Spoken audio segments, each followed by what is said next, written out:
దంచి కొడుతున్న ఎండలకు ప్రత్యామ్నాయంగా కనపడుతున్నాయి గ్రీన్ హోమ్స్. తరిగిపోతున్న నీటి వనరులను కాపాడుకోవాలనుకున్నా పెరిగిపోతున్న బిల్లులకు చెక్ చెప్పాలన్నా ఇప్పుడు సొల్యూషన్ గ్రీన్ హోమ్స్. సాధారణ ఇళ్లకు బదులు గ్రీన్ హోమ్స్ కనుక నిర్మిస్తే ఖర్చులు కలిసి రావడమే కాదు, ఆరోగ్యంగా ఉండడం ఖాయమంటోంది Indian green building council. Green building కాన్సెప్ట్పై మా బిజినెస్ ప్రతినిధి రాజ్కుమార్ మోక్లైవ్.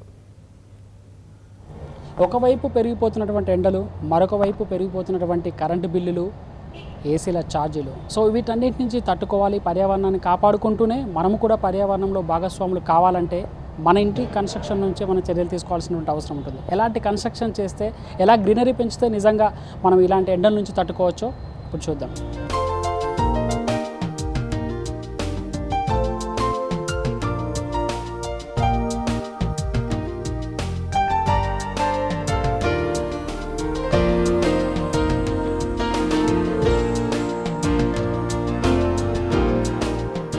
ఎండల వేడి నుంచి తట్టుకోవాలి, తర్వాత పర్యావరణానికి అనుకూలంగా ఉండాలంటే ఇళ్ళ కన్స్ట్రక్షన్ సమయంలోనే కేర్ తీసుకోవాల్సినటువంటి అవసరం ఉంటుంది. ఇలా ఇంటి ఆర్కిటెక్ట్ సంబంధించి కూడా నిర్ణయం తీసుకోవాల్సి ఉంటుంది. ఎందుకంటే ఇల్లు ఆర్కిటెక్ట్ చేసేటప్పుడు కూడా సో ఈ విధంగా కనుక కన్స్ట్రక్ట్ చేసుకున్నట్లయితే ఆ వాటర్ పైన అంటే వర్షాకాలం పడినటువంటి నీళ్లు కిందికి పడే విధంగా ఏర్పాటు, తర్వాత ఎండ నుంచి తట్టుకునే విధంగా చుట్టూ ఇంటి వాల్స్ చుట్టూ కూడా ఇలా చెట్లను పెంచుకోవాలి.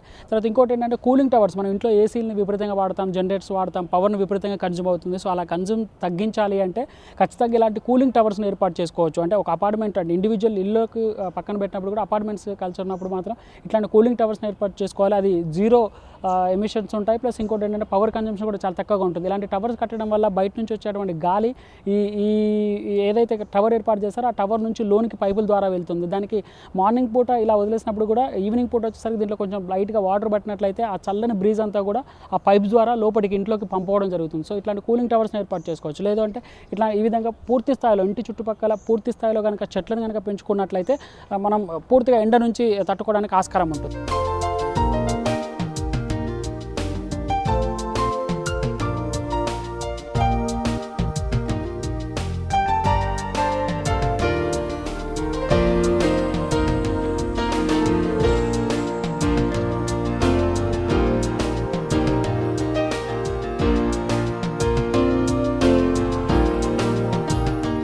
గ్రీన్ హోమ్స్ వాడప్పుడు ఇప్పుడు పక్కలెట్టి వాళ్ళు 100 ట్యాంకర్స్ మంత్లీ కొనారంటే గ్రీన్ హోమ్స్ ఏ సఫిషియంట్ రెయిన్ వాటర్ హార్వెస్టింగ్ చేస్తే వాళ్ళు 20 to 30% ఆ ట్యాంకర్స్ కూడా వాడుకోవట్లేదు. 20% reduction in the water bill also. So green హోమ్ను మన డిజైన్ తీసుకుని కన్స్ట్రక్ట్ చేస్తే ఎనర్జీ బిల్ 20 to 30% తక్కువ అయిపోతుంది, వాటర్ బిల్ 40% తక్కువ అయిపోతుంది. ఎస్పెషల్లీ గ్రీన్ హౌజుల్లో మట్టుకు చూసుకున్నట్లయితే మనం చూసుకోవచ్చు. ఇక్కడ నేను చెప్పినట్టుగా వాల్ పక్కనే చెట్లను పెట్టడం వల్ల పూర్తి స్థాయిలో హీట్ జనరేట్ కాకుండా ఇది చూస్తాయి. ఏదైనా హీట్ జనరేట్ అయినా వాల్ పైన పడకుండా పడి లోడ్కి రాకుండా కూడా ప్రొటెక్ట్ చేస్తాయి. సో ఇంకొకటి ఏంటంటే మనం రూప్ టాపింగ్ గురించి మధ్యకాలం ఎక్కువగా ఉంటున్నాం. ఈ రూప్ టాపింగ్లో ఏంటంటే ఇప్పుడు మనం ఇల్లు కట్టినప్పుడు ముందు ఉండేటువంటి టెర్రస్లు కానీ వాల్స్ పైన కనుక ఈ చెట్లను కనుక పెంచుకున్నట్లయితే పైనుంచి వచ్చేటువంటి హీట్ జనరేషన్ కూడా పూర్తి స్థాయిలో ఆపేస్తుంది. సో న్యాచురల్ ఎయిర్ ఇంట్లోకి ఫ్లో అయ్యే విధంగా ఇక్కడ రూఫ్ టాపింగ్ సంబంధించి కూడా మనం ఏర్పాటు చూడవచ్చు. అదేవిధంగా మనం ఎక్కడ చూసినా కూడా మనకి ఏమాత్రం ఖాళీ ప్లేస్ దొరికినా సో చెట్టని ఈ విధంగా కనుక పెట్టుకున్నట్లయితే క్యారిడార్లలో ఇట్లా కనుక మనం చేసినట్లయితే చాలా బాగుంటుంది. ఇంకొకటి ఏంటంటే ఎస్పెషల్లీ మనం పవర్ కన్జంప్షన్ ఎక్కువ యూజ్ చేస్తున్నాం, వెంటిలేషన్కి సంబంధించి కూడా ప్రయారిటీ ఇస్తున్నాం. సో వెంటిలేషన్లో చూసుకున్నట్లయితే ఇలా న్యాచురల్గా అంటే క్యారిడార్లో తర్వాత ఇంటికి సంబంధించి ఇలా వెంటిలేషన్ వచ్చే విధంగా కనుక విండోస్ని పూర్తి స్థాయిలో పెద్దగా అంటే ఆపోజిట్గా ఉండేటువంటి విండోస్ని ఏర్పాటు చేయడం వల్ల ఏంటంటే ఎయిర్ ఫ్లో ఒకటి, తర్వాత పవర్ కన్జంప్షన్ తగ్గుతుంది. ఇంకొక వైపు ఏంటంటే వెలుతురు ధారాళంగా ఇంట్లోకి వచ్చేటువంటి అవకాశం మనకు స్పష్టంగా ఉంటుంది. ఇక మనకి ఏ చిన్న ప్లేస్ దొరికినా ఇలా ట్రేస్ పెట్టుకుని కూడా చెట్లను పెంచుకోవడానికి ఒక ఆస్కారం అయితే మనకు కనబడుతుంది. ఇది ఎస్పెషల్లీ ఇట్లాంటివన్నీ కూడా ఈ గ్రీన్ బిల్డింగ్లో అడ్వాంటేజెస్ అని చెప్పుకోవచ్చు. ఎందుకంటే ఒక గ్రీన్ బిల్డింగ్ వల్ల అంటే మనం ఈ విధంగా చెట్లను కనుక పెంచి ఈ విధంగా న్యాచురల్ కనుక చేసినట్లయితే మనకి ఇంట్లో పవర్ కన్జంప్షన్ దాదాపుగా ఆఫీసులో అయితే 40% వరకు తగ్గుతుంది. అదేవిధంగా ఇంట్లో అయితే 20% వరకు తగ్గేటువంటి ఛాన్సెస్ ఉన్నాయి.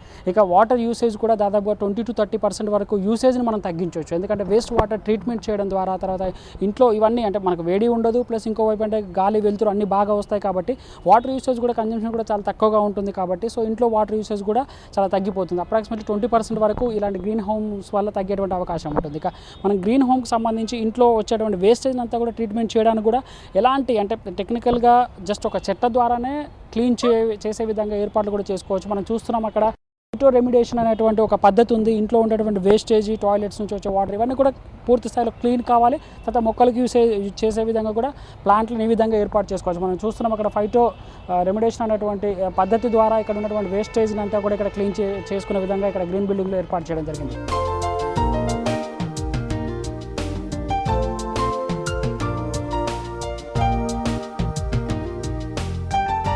మనం ఇట్లాంటి జాలీ వాల్స్ కనుక మనం నిర్మించినట్లయితే, ప్రహారీ గోడ నిర్మించినా, లేకుంటే ఇంట్లో కొంత కారిడార్లో ఉన్నటువంటి స్పేస్లో ఇలాంటి వాల్స్ కనుక నిర్మించినట్లయితే దీని నుంచి ఫ్రెష్ ఎయిర్ రావడమే కాదు, మంచి వెలుతురు కూడా వచ్చేటువంటి అవకాశం ఉంటుంది. సో మనం ఈ విధంగా కనుక ఒకవైపు పవర్కి సంబంధించి, ఇంకొక వైపు లైట్, ఎయిర్ మేనేజ్మెంట్ కనుక పూర్తి స్థాయిలో చేసుకొని కన్స్ట్రక్షన్ కనుక చేసినట్లయితే, సో ఇలాంటి ఎంత ఎండలు వచ్చినా, ఎంత టెంపరేచర్ పెరిగినా మనల్ని మనం ప్రొటెక్ట్ చేయడమే కాదు, పర్యావరణాన్ని కూడా ప్రొటెక్ట్ చేసేటువంటి అవకాశం ఉంటుంది.